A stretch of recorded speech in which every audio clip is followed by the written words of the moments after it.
দর্শক, আমরা এই মুহূর্তে অবস্থান করতেছি বাংলাদেশের মধ্যে সবচেয়ে বড় এবং পৃথিবীর মধ্যে সবচেয়ে বড় সি বিচ কক্সবাজারে। এই কক্সবাজারে এসে আমি একটা জিনিস আপনাদেরকে দেখাই। এই যে ময়লার স্তূপটা, এখানে বিভিন্ন ধরনের প্লাস্টিক ম্যাটেরিয়ালস সামগ্রিক আমাদের এই মতো অনেক পর্যটক আছে যারা এই সমুদ্রের পাড়ে এনেছে এবং সেই কর্তৃপক্ষ তাদের যত ধরনের প্লাস্টিক ম্যাটেরিয়ালসগুলো আছে সেগুলো এইখানে লিপিবদ্ধ করে রাখছে এবং একটা ভালো স্তূপের মতো করে একটা সুন্দর পরিবেশ করে সাজিয়ে দিয়েছে।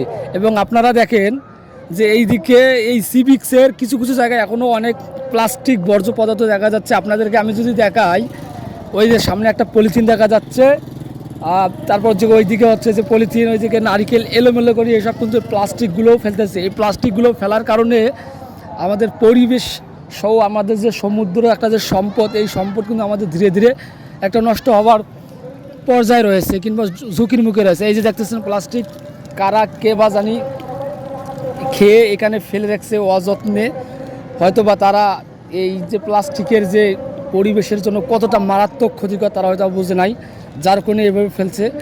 আমরা এই এই সম্ভবত এই বাউন্ডারিটা এইটা হচ্ছে মনে হয় এই সুগন্ধা বীজের যে প্লাস্টিক ম্যাটেরিয়ালগুলো দর্শক যে পর্যটকরা আনে, এরা মনে হয় এখানে এই স্তূপের মধ্যে রাখে। এবং হচ্ছে কি যে আপনারা এটা দেখতে পাচ্ছেন যে অনেক একটা মানুষের মতো আকৃতি দিয়েছে। আসলে এটা কি বোঝাতে চাচ্ছে আমি আর সঠিকটা বুঝতে পারতেছি না। একটা মাথা, আবার দুই দিকে দুইটা হাত, দুই দিকে দুইটা পা, একটা ভালো একটা সাংকেতিক চিহ্ন দিছে। এই জিনিসটা দেখে বোঝা যাচ্ছে অনেক সুন্দর একটা জিনিস আপনাদেরকে হয়তোবা বোঝাচ্ছে যে এই প্লাস্টিক পরিবেশের জন্য কতটা হুমকি স্বরূপ। আপনারা জানেন এই প্লাস্টিক এই সমুদ্রের কিংবা এই বীজে 200-300 বছর থাকলেও কিন্তু এটা পচবে না কিংবা এর কোনো ক্ষয় হবে না। যার কারণে আমাদের যে বীজটা আছে, আমাদের যে প্রাকৃতিক সম্পদ, আমাদের যে একটা পর্যটক নগরী সি বিচ, এটা কিন্তু ধ্বংসের মুখে চলে যাবে।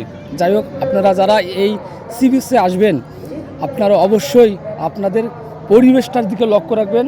অযথা যত্রতত্র ময়লা আবর্জনা প্লাস্টিক ফেলবেন না এবং প্লাস্টিক কর্তৃপক্ষ যেখানে লিপিবদ্ধ করে রাখছে আপনারা সেখানেই ফেলার চেষ্টা করবেন। ধন্যবাদ, ভালো থাকবেন।